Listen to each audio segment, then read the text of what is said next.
Jake Murphy stared at the supply reports on his screen and rubbed his tired eyes. The mining colony on asteroid Vega 7 had been his home for 3 years now, and the routine never changed. Wake up, check the mining equipment, review production. Numbers, make sure nobody died in the tunnels overnight. It was boring work, but someone had to keep 200 miners and their families alive in the middle of nowhere. Lisa Carter burst through his office door without knocking, which meant something was wrong. She was the best mining engineer on the asteroid, and Lisa never got excited about anything unless it involved explosives or really bad news. "Jake, you need to see this right now," she said, her face pale. "The sensors are going crazy." Jake followed her to the control room where 3 technicians crowded around the main display. The asteroid's long-range sensors showed something that made his stomach drop. A massive object was approaching their position, bigger than anything they had ever seen. "How big is it?" Jake asked, though he was afraid to hear the answer. "About the size of a small moon," Lisa said. "And it's slowing down. Whatever it is, it's not just passing through." Dr. Amy Rodriguez joined them, still wearing her medical scrubs from the clinic. She looked at the display and whistled softly. "That's not one of ours, is it?" "No human ship is that big," Jake said. "Not even the big cargo haulers from Mars." The object continued to slow down as it approached. The sensors showed it was made of metal and composite materials, clearly artificial. It was a ship, but unlike anything in human design files. Strange curves and angles covered its hull, and several sections showed damage.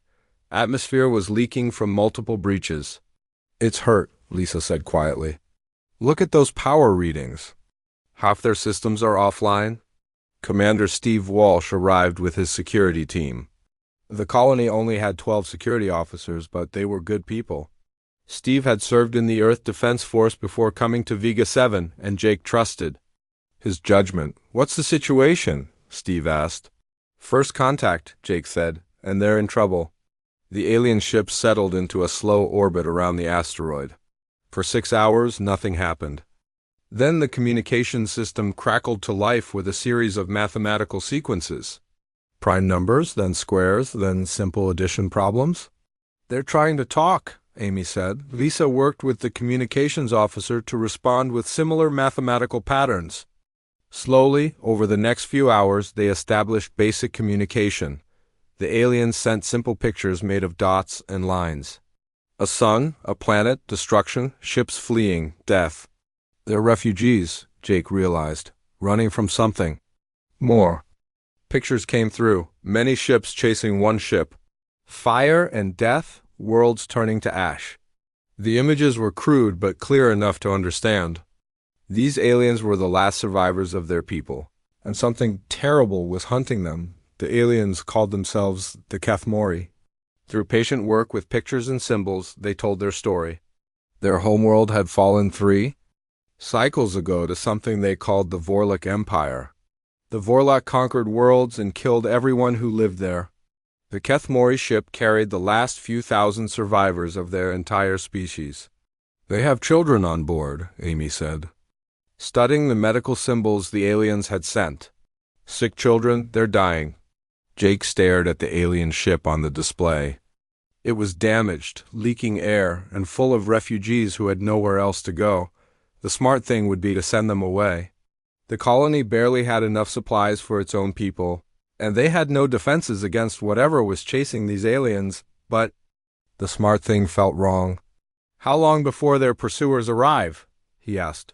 Lisa worked with the aliens to get an answer. The response made everyone in the room go quiet. "The Vorlak hunting fleet would arrive in less than 2 days. We need to evacuate," Steve said. "Get everyone on the transport ships and head for Earth." "The transport ships can't carry everyone," Jake said. "And they're too slow. If this Vorlak Empire is as dangerous as these aliens say, we won't make it. So what do we do?" Amy asked Jake. Looked around the room at his people. They were miners and technicians, then doctors and security guards. They had signed up to dig rocks out of an asteroid, not fight alien invaders. But they were also human, and humans didn't leave people to die when they could help. "We send a message to Earth," he said. Request immediate assistance. Jake, Earth. Is 3 days away even with the fastest ships, Lisa said. Help won't arrive in time. Maybe not, Jake said. But we have to try, Steve shook his head. The regulations are clear. First contact situations require approval from Earth Command. We can't just invite aliens to make contact with humanity. The regulations don't cover refugee situations, Jake said, and I'm not asking for permission. I'm requesting humanitarian aid. He walked to the communications console and began typing a message. It was simple and direct. Human colony under threat. Alien refugees need help. Request immediate assistance. Jake added the technical data about the alien ship and the information about their pursuers. This is going to end your career, Steve warned. I can live with that, Jake said. I can't live with doing nothing. He sent the message toward Earth and turned back to his people. Lisa, I want you to work with the aliens. Learn everything you can about their technology and their enemies. Amy, see if you can help with their medical problems. Steve, start preparing defenses.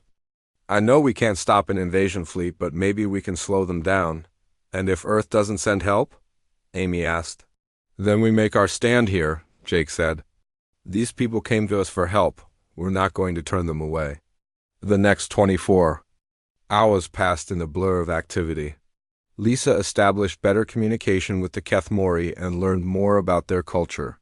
They had been artists and philosophers, explorers who traveled between stars to learn about other worlds. The Vorlok Empire had destroyed all of that in a matter of months. Amy worked with the alien medical officers to treat their sick and injured. The Kethmori children were dying from something that looked like radiation poisoning. Their ships' shields had failed during the escape, and they had been exposed to harmful energy. Steve organized the colony's defenses, though everyone knew they were hopeless. The mining laser could be converted to a weapon, and they had some explosive charges for breaking up rocks. Against an invasion fleet, it would be like throwing stones at a battleship. Jake spent most of his time in the communications center. Hoping for a response from Earth, the message had been sent, but there was no guarantee anyone would receive it or take it seriously. Earth Command dealt with supply requests and personnel transfers, not alien invasions. As the second day began, the long-range sensors detected new contacts approaching fast. The Vorlak hunting fleet had arrived ahead of schedule, and they were not alone. 12 massive ships dropped out of hyperspace at the edge of the system, each one larger than the damaged Kethmori vessel. They're not slowing down, Lisa reported. They're coming straight for us. Jake looked at the display showing the approaching enemy fleet. In a few hours, they would be in weapons range. Earth was still a day away, assuming help was even coming. Send one more message, he told the communications officer. Tell Earth we're under attack. Tell them we're going to fight. The message streaked toward Earth as the Vorlok fleet closed in on the small mining colony. Jake Murphy had made his choice. Now all he could do was hope that somewhere in the darkness of space, help was coming. Admiral Patricia Kane was having coffee in her office when the priority alert came through. She had been reviewing routine patrol reports from the outer colonies when every screen in the room flashed red. The message that appeared made her set down her cup very carefully. First contact, alien refugees. Enemy fleet approaching. Request immediate assistance. Patricia had spent 30 years in the Earth Defense Force, rising through the ranks during humanity's quiet expansion into space. She had always known this day would come, but reading the actual words still made her heart race. She pressed the emergency button on her desk. Within minutes, her senior staff filled the conference room. General Matt Harrison arrived first, still, wearing his exercise clothes from the base gym. Dr. Helen Brooks came next, carrying a tablet full of xenobiology reports she had been hoping never to use. What's the situation? Matt asked. Patricia read Jake Murphy's message aloud. The room went quiet as the implications sank in. This was not just first contact. This was first contact with refugees fleeing a hostile alien empire. How long do we have? Dr. Brooks asked. The message is 3 hours old, Patricia said. If the enemy fleet arrives on schedule, we have maybe 18 hours before the shooting starts. That's not enough time to get ships there, Matt said. Our fastest vessels are at least 20 hours away from Vega 7. Patricia smiled grimly. Our fastest public vessels, yes. But we're not using public vessels for this. She walked to the wall display and entered her command codes. The screen changed to show something that made everyone in the room lean forward. It was a fleet deployment map, but not like anything they had seen before. Hundreds of ships filled the display, scattered throughout the solar system in hidden bases and staging areas. What am I looking at? Matt asked. Protocol Omega, Patricia said, the Sol defense fleet.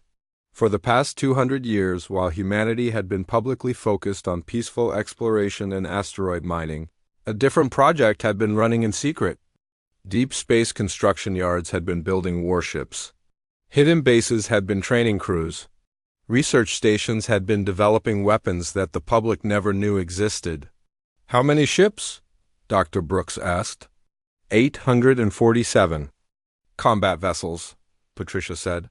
Plus support ships, supply vessels, and mobile bases. We've been preparing for this day since we first left Earth. Captain Ryan Foster entered the room carrying a sealed briefing case. He was the commander of the dreadnought UES Retribution, one of the most powerful ships in the secret fleet. Ryan had been training for deep space combat for 15 years, fighting simulated battles against enemies that might not exist. Now they did exist. Captain, how quickly can the fleet mobilize? Patricia asked. First wave can be ready in 6 hours, Ryan said. Full deployment in 12 hours. That's cutting it close, Matt said. We'll make it work, Patricia said. She turned to Dr. Brooks. What do we know about these aliens? Dr. Brooks pulled up the technical data that Jake Murphy had included with his message. The refugees call themselves Kethmori. Based on their ship design and communication attempts, they appear to be a peaceful species. Advanced technology but focused on exploration rather than warfare. And their enemies? The Vorlok Empire. We don't have much data yet, but the refugee ship sensors recorded some information about the pursuing fleet. 12 large vessels, possibly biological in nature. Their technology seems different from anything we've seen. Patricia studied the enemy fleet data, biological ships. That's interesting. Ryan, how do our weapons perform against organic targets? We've never tested against living ships, Ryan said. But our kinetic weapons should be effective regardless of what they're made of. General Matt Harrison was looking at the fleet deployment map with growing excitement. I can't believe we kept this secret for 2 centuries. It wasn't easy, Patricia said. But the public wasn't ready to know that we were building for war. They wanted to believe that space was peaceful. And now? Now we find out if our preparations were worth it. Patricia began issuing orders. The Sol Defense Fleet had been organized into battle groups, each capable of independent operation. The first wave would consist of fast destroyers and cruisers, designed to reach the target system quickly and assess the situation. The second wave would bring the heavy ships, including Ryan's dreadnought. What about the colonists? Dr. Brooks asked. Can we evacuate them? Not in time, Patricia said. But that's not the plan anyway. We're going to fight. The next few hours passed in controlled chaos. Across the solar system, secret bases came alive with activity.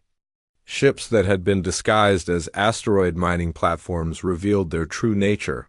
Crews that had been training in hidden facilities reported to their vessels.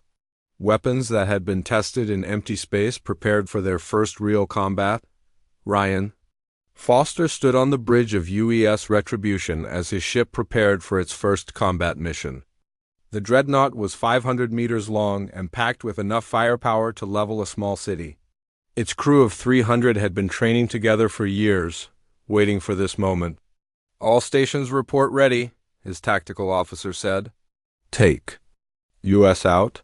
Ryan ordered. The Retribution and 30 other ships activated their hyperspace drives and disappeared into the void. They would arrive at Vega 7 in 16 hours. Hopefully before the alien fleet attacked, back on Earth. Patricia Kane coordinated the largest military operation in human history. The second wave of ships began their journey, followed by supply vessels and mobile repair stations. This was not just a rescue mission. This was humanity's first step into galactic warfare. Dr. Helen Brooks worked frantically to analyze the refugee data. The Kethmori had provided detailed information about their technology and their history. They had been a peaceful species, focused on art and science. The Vorlek Empire had destroyed their homeworld and hunted the survivors across space. "What kind of species does that?" she muttered to herself. The answer came from the refugee ship's records. The Vorlek Empire was not just conquering worlds, they were harvesting them. Every species they encountered was either enslaved or eliminated. They had been expanding for over 1,000 years, consuming everything in their path. "Admiral," Dr. Brooks called across the command center, "you need to see this." Patricia looked at the data on Brooks' screen. The Vorlek Empire controlled hundreds of worlds. Their military was massive, and they had never faced serious resistance. Every species they had encountered had either surrendered or been destroyed. "They've never fought anyone like us," Patricia said quietly. "What do you mean?" "Look at their conquest pattern. They rely on overwhelming force and intimidation. Their enemies always surrender or die fighting hopeless battles. They've never faced an opponent that could match their technology. And we can match them?" Patricia smiled. "We're about to find out." The first wave of human ships was already halfway. To Vega 7, Captain Ryan Foster monitored the long-range sensors as his fleet approached the target system. The Vorlak hunting fleet had not yet arrived, but they would be there soon. "Signal from the colony," his communications officer reported. "They're still holding position," Ryan nodded. Jake Murphy and his people were buying time with their lives. The least he could do was make sure their sacrifice meant something. "Fleet status?" he asked. "All ships ready for combat. Weapons charged, shields at full power." Ryan stared at the tactical display showing the approaching battle. Humanity had spent 2 centuries preparing for this moment. They had built ships, trained crews, and developed weapons in secret. Now they would find out if it was enough time to contact. 4 hours until we reach the system. Enemy fleet arrival estimated in 2 hours.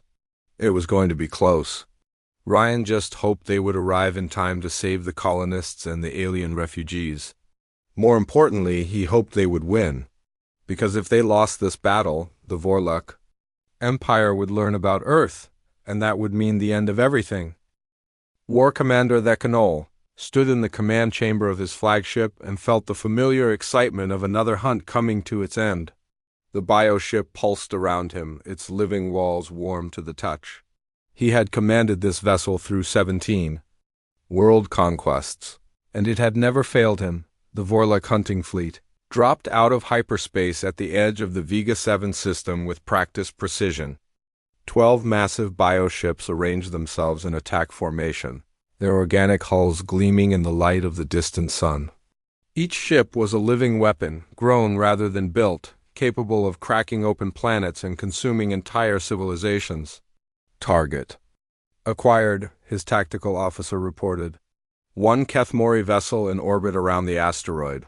Also detecting primitive structures on the surface. The Kanol studied the display with interest. The Kethmori refugee ship looked even more damaged than he had expected. Atmosphere leaked from multiple breaches, and its power output was failing. The survivors would be easy prey. "What about the asteroid dwellers?" he asked. "Unknown species. Technology level appears primitive. Metal structures, basic power generation.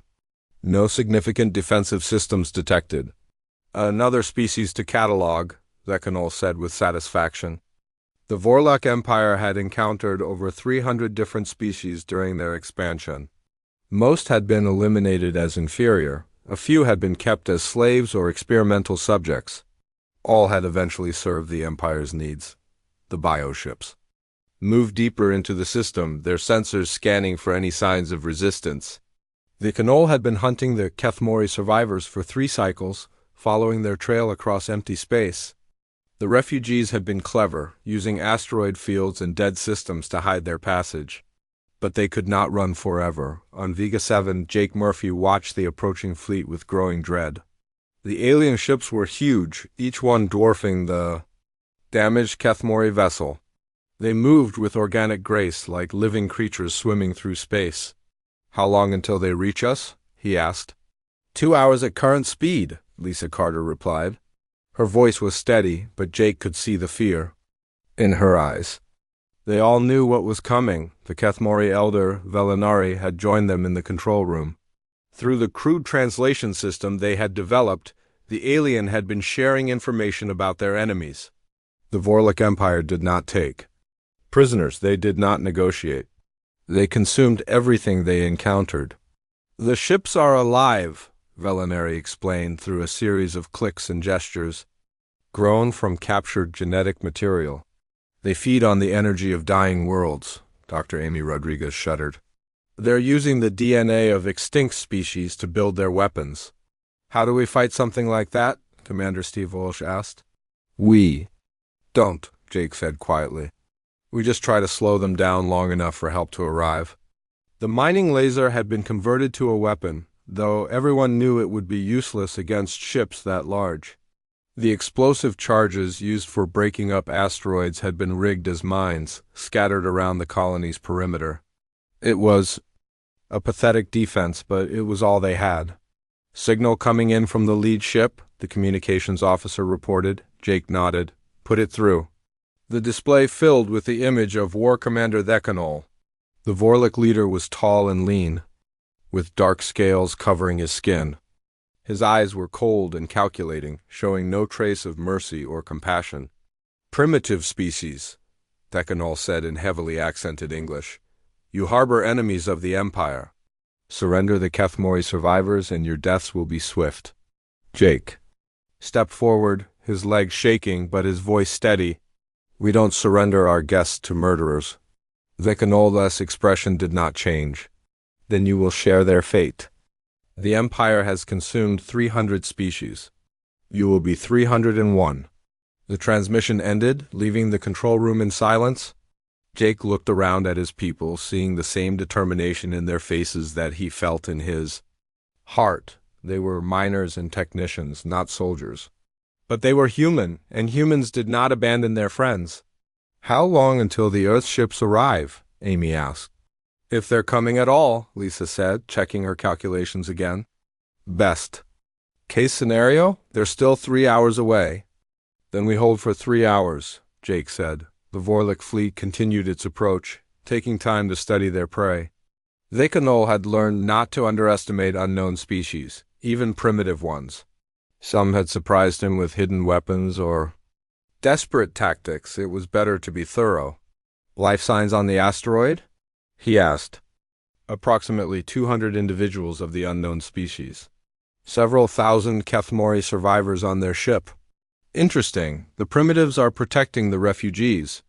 Why would they risk themselves for another species?" His tactical officer had no answer. The Vorlak had encountered many forms of stupidity during their expansion, but this seemed particularly pointless. The asteroid dwellers could not possibly hope to fight a Vorlik hunting fleet. "Perhaps they do not understand what we are," the officer suggested. "Then they will learn," Thekanol said. "Begin the attack."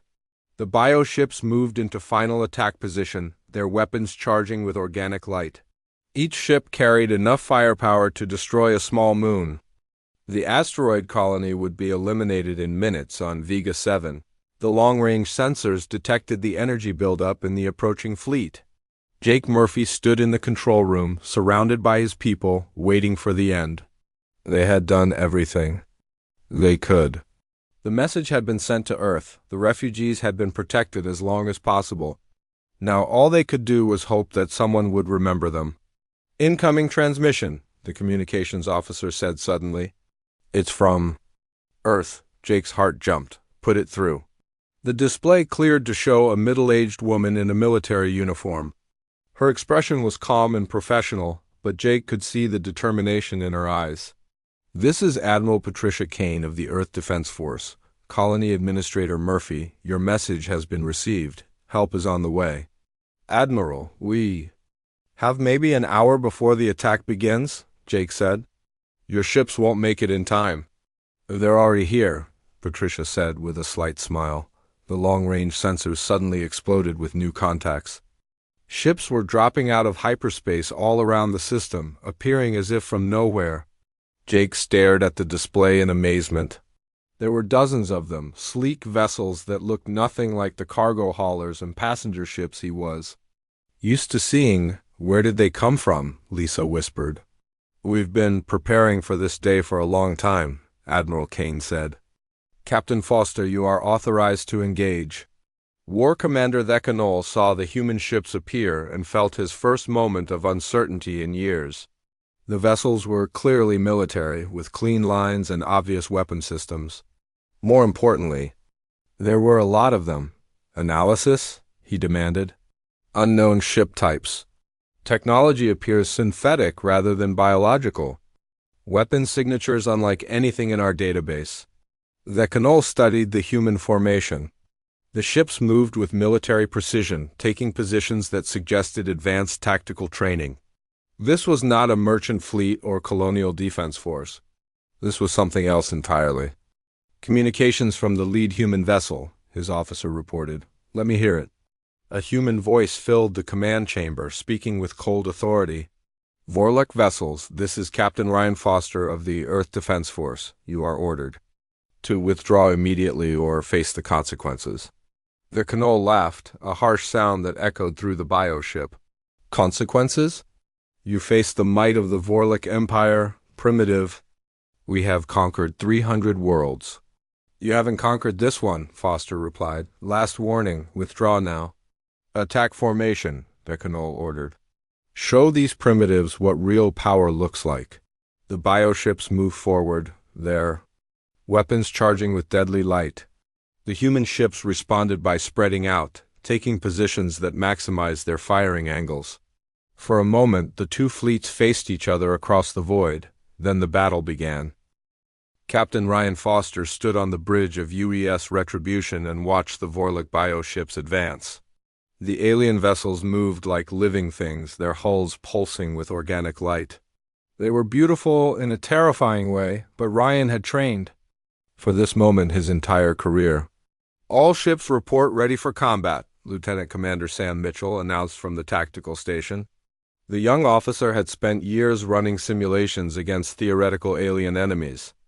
Now the theory was about to become very real. Enemy ships are charging weapons, the sensor operator called out. Energy signatures unlike anything in our database, Ryan nodded calmly. The human fleet had spread into attack formation, 31. Ships arranged in a pattern that would maximize their firepower while minimizing their exposure. Every captain knew their role, and every crew had trained for this exact scenario. Fleet Command, this is Retribution, Ryan said into his communicator, requesting permission to engage. Admiral Patricia Kane's voice came through clearly from her command ship. Permission granted, Captain. Show them what humanity can do. The first Vorlek ship fired, sending a stream of bright energy toward the human formation. The beam was organic in nature, like concentrated lightning pulled from a living storm. It struck the destroyer UES Phoenix, but the human ship's shields absorbed most of the impact. Return fire, Ryan ordered. The Retribution's main gun spoke with thunder that could be felt through the ship's hull. Kinetic rounds accelerated to tremendous speeds, followed by plasma bursts and antimatter torpedoes. The weapons had been designed by human engineers who understood that space combat was about physics and mathematics, not biology. The kinetic round struck the lead Vorlek ship with devastating effect.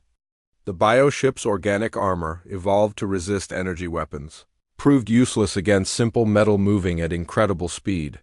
Hull plates cracked and atmosphere vented into space. War Commander Thekanol felt his flagship shudder under the impact, and could not believe what he was seeing.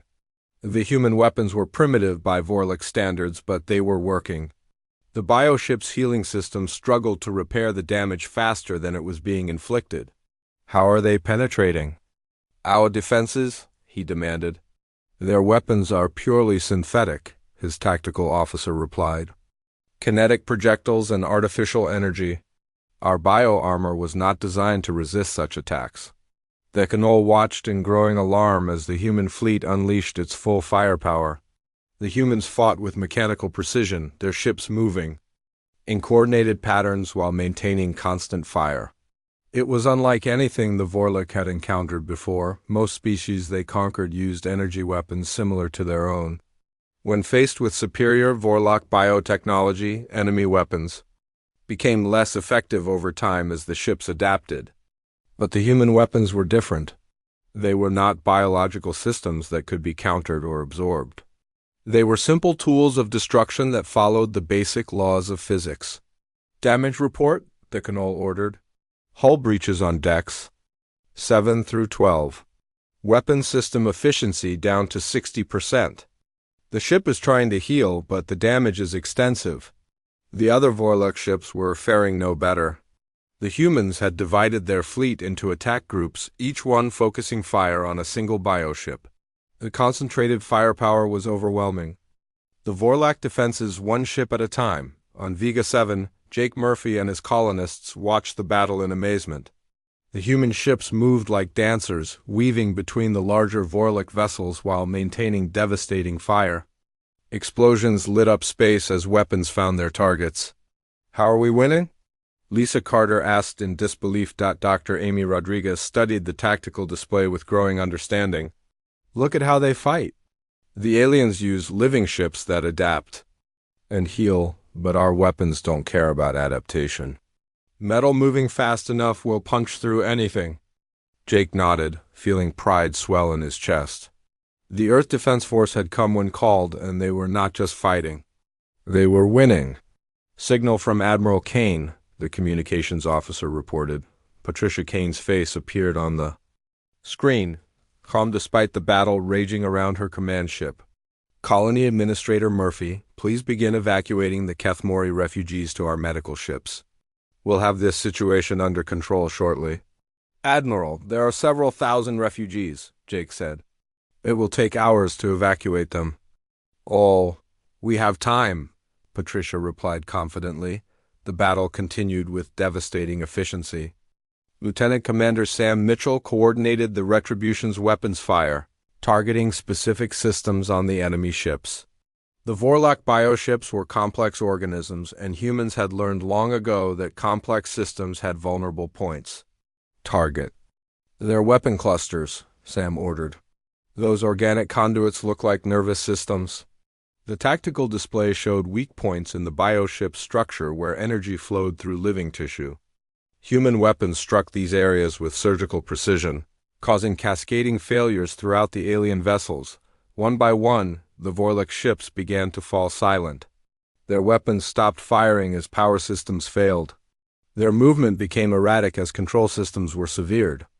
The bioships that had terrorized hundreds of worlds were being systematically destroyed by human engineering. War Commander Decanol realized with growing horror that his fleet was being defeated.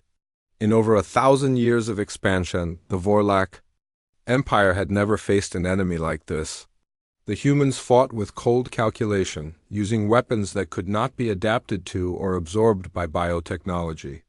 Signal the fleet, he ordered. Full retreat?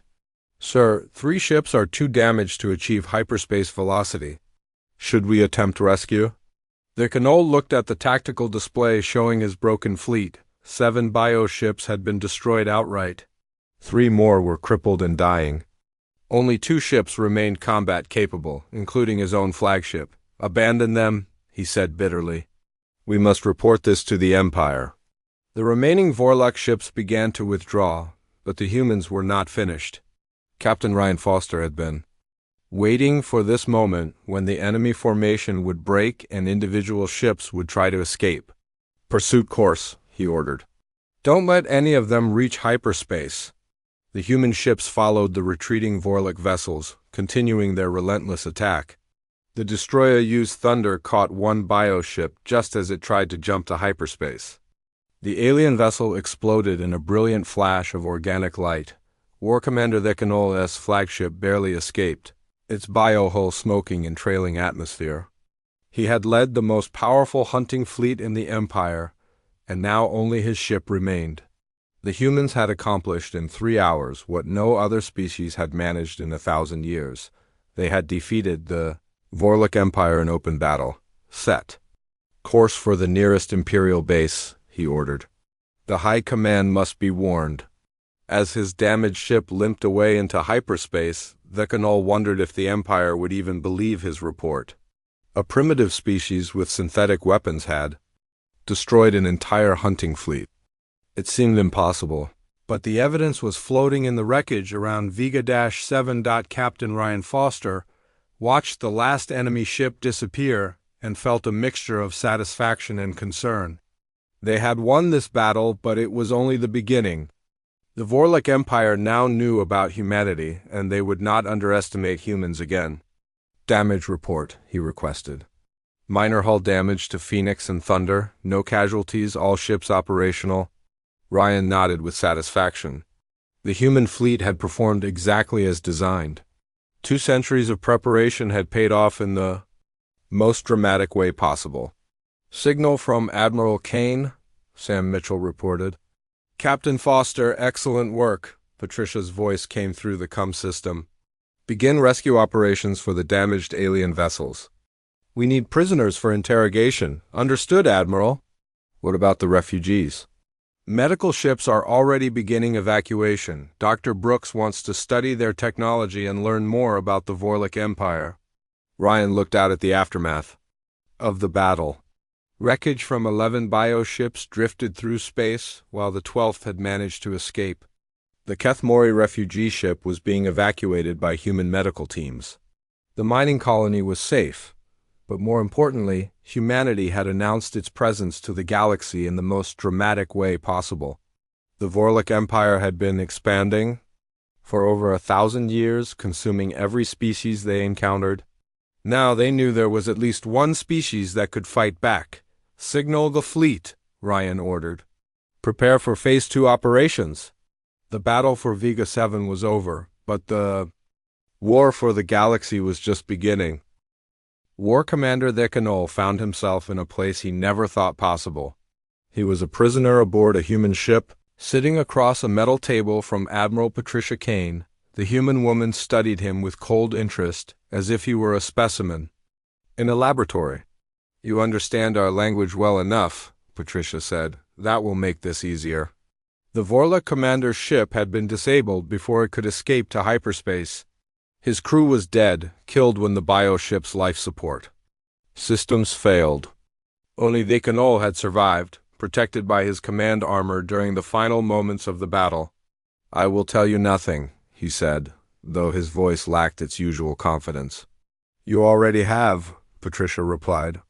Your ship's biological systems recorded everything. We've learned quite a bit about your empire in the past few hours. Dr. Helen Brooks entered the interrogation room carrying several data tablets. The xenobiologist had been working non-stop to analyze the captured Vorlich technology. What she had discovered was both fascinating and terrifying. Admiral, we need to discuss what we found, Helen said. Patricia nodded to the guards, who escorted the Canol back to his cell. When they were alone, Helen activated the security screen and began her report. The Vorlich ships aren't just biological, she said. They're grown from the genetic material of conquered species. Each ship contains DNA from dozens of different worlds. They're using their victims to build their weapons, Patricia said quietly. It gets worse. The ship's memory banks contain star charts showing the full extent of the Vorlich Empire. They control over 400 star systems with billions of bioships at their disposal. Patricia stared at the galactic map on Helen's tablet. The Vorlich Empire stretched across a significant portion of the galaxy, marked in red to show conquered territories. Each red dot represented a dead civilization. How long have they been expanding? Over 1,000 years, according to their records. They've consumed every spacefaring species they've encountered, until now. Captain Ryan Foster joined them, still wearing his battle-stained uniform. The young captain had led the human fleet to victory, but his expression was grim. Intelligence. Officer Rebecca Stone has finished analyzing the captured data, he said. The news isn't good. Rebecca Stone was one of the best intelligence analysts in the Earth Defense Force. She had spent her career studying theoretical alien threats, never expecting to deal with the real thing. Her report made sobering reading. The Vorlek Empire operates on a simple principle, Rebecca explained. They find a spacefaring species, overwhelm them with superior numbers, then harvest their genetic material to strengthen the empire. They've never faced serious resistance. Until today, Patricia said, Yes, but that's the problem. War Commander Thekanol's ship transmitted a full battle report before we captured it. The Empire now knows about humanity and our capabilities. Patricia felt a chill run down her spine. How will they respond? Based on their historical patterns, they'll send a much larger force. The hunting fleet we defeated was considered a small patrol by their standards. Dr. Helen Brooks pulled up another display showing Vorlek fleet compositions. Their main battle fleets contain over 1,000 ships each, and they have dozens of such fleets. The room fell silent as the implications sank in. Humanity had won a single battle against a small enemy force. But they had also announced their existence to a galactic empire that specialized in exterminating other species. What about allies? Ryan asked. The Kethmori mentioned other refugee groups, Rebecca nodded. The Empire's own records list several species that have survivors hiding in remote systems. Most have been hunted to near extinction, but some still exist. Could we unite them against the Vorlek? Possibly, but it would take time, and the Empire won't give us that time. They'll move against Earth as soon as possible. Patricia stood and walked to the viewport, looking out at the wreckage of the Vorlek fleet. 11 bioships had been destroyed, but their sacrifice had purchased valuable intelligence for the Empire. Now humanity faced a choice between hiding and fighting. Bring Thekanol back, she ordered. I want to hear his perspective. The Vorlek commander was returned to the interrogation room, his scaled face showing no emotion. He had spent his life serving an empire that had never known defeat. The destruction of his fleet was beyond his understanding. Your empire will come for us, Patricia said. How long do we have? Thekanol remained silent for several minutes. Finally he spoke with quiet bitterness. You have doomed yourselves. The empire has consumed 300 species. Your victory today means nothing. It means everything, Patricia replied. It means the Empire can be beaten. By one primitive species? The High Command will send 1,000 ships to destroy your homeworld. Your entire species will be harvested. How long? Patricia repeated, 6 cycles, perhaps 7. Enough time to gather a proper invasion fleet. Dr. Brooks did quick calculations. 6 to 7 months in human terms. Assuming their ships travel at similar speeds to ours. That gives us time to prepare, Ryan said. Thekanol laughed harshly. Prepare for what? You cannot match the might of the Empire. We have ships beyond counting, grown from the essence of 1,000 worlds. You're wrong about one thing, Patricia said calmly. We're not primitive.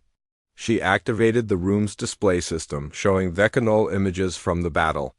The Vorlek commander watched in silence as human ships systematically destroyed his fleet with mechanical precision. Your bioships are impressive, Patricia continued, but they're built for fighting other biological species. You've never faced synthetic technology used by a species that understands warfare. This changes nothing. The Empire will adapt. Will they? Your records show that you've never faced an enemy that could match your technology. Every species you've conquered was either less advanced or used similar biological systems. You've never learned to fight a real war. Thekanol's expression showed the first hint of uncertainty. The human woman was right about one thing. The Vorlek Empire had faced no serious challenges for centuries. Their tactics and strategies were based on overwhelming technologically inferior opponents. What do you want from me? He asked. Information. Help us understand your empire's structure. Show us their weak points. You ask me to betray everything I have served. I ask you to help prevent the extinction of both our species, Patricia replied. Because if we lose, the Empire will harvest humanity and grow stronger.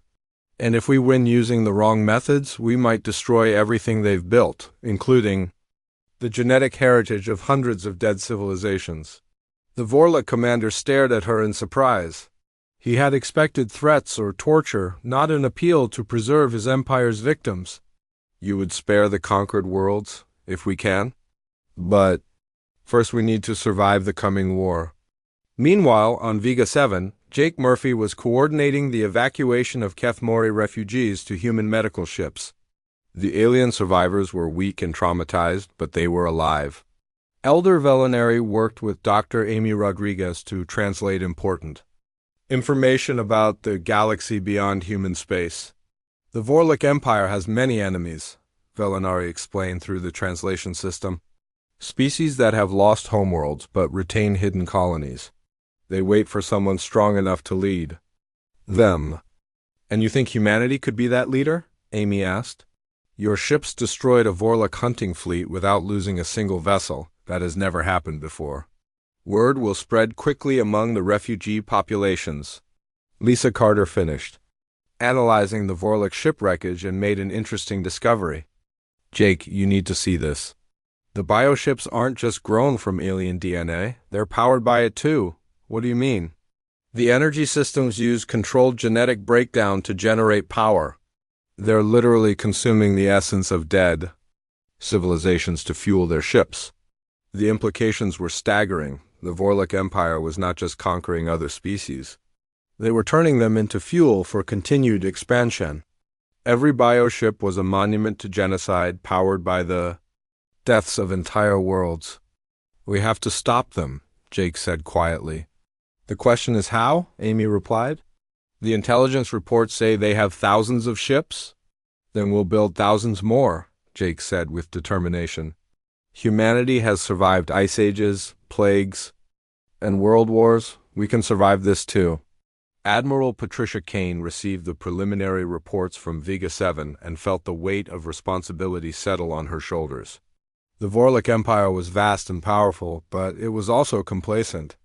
They had never faced an enemy that could match their technology or challenge their tactics. Humanity had perhaps 6 months to prepare for the largest war in galactic history. It would not be enough time to build a fleet capable of matching the Empire ship for ship. But it might be enough time to find another way to win. Signal Earth Command, she ordered.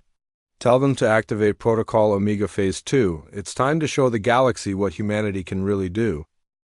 Admiral Patricia Kane stood in the command center of Earth's orbital defense station and watched the largest fleet in human history prepare for departure. 6 months had passed since the battle at Vega 7, and humanity had spent every day building for war. The sight before her was both magnificent and terrifying. Over 10,000 ships filled the space around Earth, from massive dreadnoughts to nimble destroyers. Construction yards that had operated in secret for 2 centuries were now working openly, building vessels at a pace that amazed even the engineers. The entire solar system had become a weapon factory. General Matt Harrison joined her at the observation deck, carrying the final battle plans.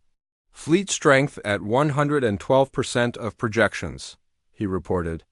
We managed to build more ships than we thought possible. And crew training? Every simulation we could run. The new recruits aren't as experienced as the original Sol Defense fleet, but they're eager to fight. Dr. Helen Brooks approached with her latest intelligence reports. The xenobiologist had become humanity's leading expert on Vorlok technology, studying captured bioships and interrogating prisoners. Her work had led to new weapons designed specifically to counter organic vessels. The fleet modifications are complete, she said. Every ship now carries biodisruption weapons. If our theories are correct, they should be devastating against living ships, Patricia nodded. The biodisruption technology was humanity's secret weapon, developed from studying Vorlok genetic systems. Instead of trying to destroy the enemy ships with brute force, the new weapons would attack their biological processes directly. Captain Ryan Foster entered the command center wearing the uniform of a fleet admiral. His promotion had come with the expansion of human military forces. The young officer who had led 30 ships at Vega 7 now commanded over 1,000 vessels. "Fleet reports ready for departure," he announced. "All ships at full combat readiness. Target status?" Patricia asked. Intelligence Officer Rebecca Stone activated the tactical display. "Vorlok invasion fleet detected at the edge of our sensor range. Approximately 8,000 bioships organized into 7 battle groups. They're moving slowly, probably expecting minimal resistance." The approaching Vorlok Armada was enormous, larger than anything humanity had ever faced. But it was also exactly what human strategists had hoped for. The Empire had committed massive forces to destroying Earth, leaving their other territory vulnerable. "Signal from the refugee fleets," Rebecca continued. "Kethmori, Zalthari, and Norvani ships are in position throughout Vorlak space. They're waiting for our signal to begin coordinated attacks on Empire colonies." Patricia smiled grimly. The past 6 months had not been spent only building ships. Human agents had contacted every surviving refugee group in the galaxy offering alliance against their common enemy. The response had been overwhelming. "Phase 1 is authorized," she ordered. "Begin the campaign." Across the galaxy, the largest military operation in known history began.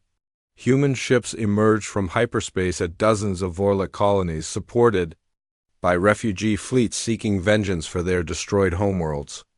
The Empire's outer territories, defended only by garrison forces, fell within hours. Jake Murphy, now serving as colonial administrator for liberated Vorlok territories, coordinated the humanitarian efforts. The former mining colony supervisor had become an expert at managing refugee populations and rebuilding destroyed worlds.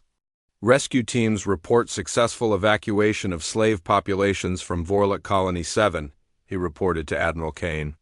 "Over 2 million beings freed so far." Dr. Amy Rodriguez led medical teams treating victims of Vorlak experiments.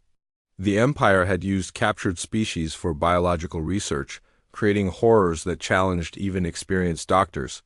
But Amy and her teams worked tirelessly to heal what could be healed and comfort what could not. "The genetic damage is extensive," she reported, "but we're making progress. Some of the modified organisms can be restored to their original forms." The coordinated attacks continued for 3 days, devastating the Empire's outer defenses. Vorlok colonies that had been built on the graves of conquered civilizations were liberated by the descendants of their victims. Bioships that had terrorized the galaxy for centuries burned in the light of distant suns, but the main Vorlok fleet continued its advance toward Earth, seemingly unconcerned by the attacks on their territory. The Empire's leadership had decided that destroying humanity was more important than defending their colonies. "Enemy fleet will reach Earth orbit in 6 hours," Rebecca Stone announced. Admiral Ryan Foster prepared his ships for the largest space battle in galactic history. The human fleet had positioned itself between Earth and the approaching Vorlok Armada, but they were still outnumbered nearly 10 to 1. "All ships report ready," Lieutenant Commander Sam Mitchell announced from his position aboard the flagship. "UES Sovereign, bio-disruption weapons charged and ready." The Vorlak fleet dropped out of hyperspace in perfect formation. 8,000 bioships arranged in attack groups that had conquered hundreds of worlds. Their commander, High War Master Gethanol, brother to the defeated Decanol, had brought enough force to crack planets. "Primitive species," came the transmission from the Vorlok flagship. "You have interfered with the Empire's expansion for the last time. Surrender now and your deaths will be swift." Admiral Kane responded personally. "This is Admiral Patricia Kane of the Earth Defense Force. We offer you one chance to surrender. Your empire ends today." Gethanol's laughter echoed across space. "You face the might of 1,000 worlds, primitive. Your small fleet cannot stand against us." "We'll see," Patricia replied calmly. The battle began with the largest weapons exchange in known history. 8,000 Vorlok bioships fired simultaneously, sending streams of organic energy toward the human fleet. The attack was beautiful and terrible, like watching lightning dance between the stars, but the human fleet was ready. Advanced shields absorbed most of the energy while the ships maneuvered with mechanical precision. Then humanity's weapons spoke. In reply, the bio-disruption weapons struck the Vorlok ships with invisible force, attacking their genetic structure at the molecular level. Bio-ships that had survived centuries of warfare began to convulse as their living systems turned against themselves. "It's working," Dr. Brooks reported from her monitoring station. "The bio-disruption is spreading through their fleet like a virus." Vorlok ships began to die not from external damage but from internal collapse. Their organic armor turned brittle, their weapons stopped functioning, and their life support systems failed. The living vessels that had been the Empire's greatest strength became their fatal weakness. High War Master Gefenol watched in horror as his fleet disintegrated around him. "What have you done?" he demanded over the communication channel. "We studied your technology," Admiral Kane replied. "Your bioships are impressive, but they're still just living organisms. And humans have become very good at biological warfare.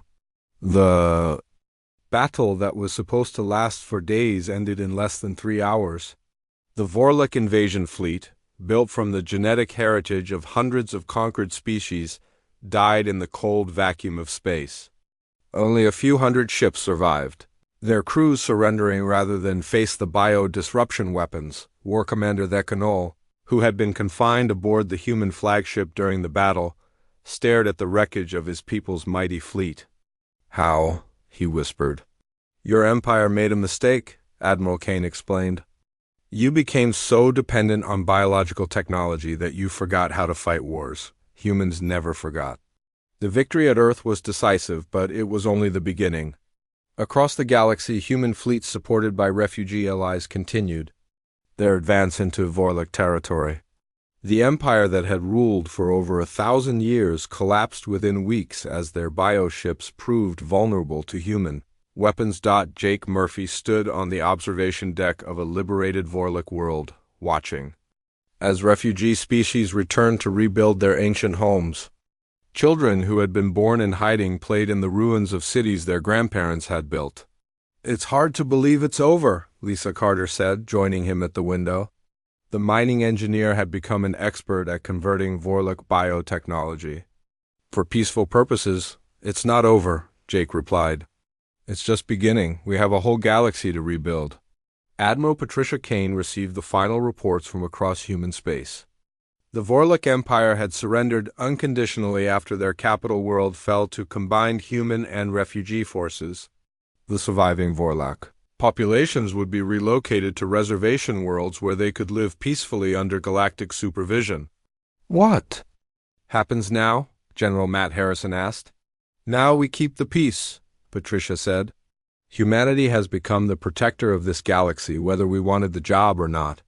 Dr. Helen Brooks was already working on new projects, using captured Vorlok genetic libraries to restore extinct species to their homeworlds. "We can bring back some of what they destroyed," she explained. "Not everything, but enough to give these worlds hope again." Captain Ryan Foster, now promoted to Supreme Fleet Admiral, coordinated the new Galactic Defense Network. Human ships patrolled trade routes that had been dangerous for centuries, ensuring that no new empire could rise to threaten peaceful species.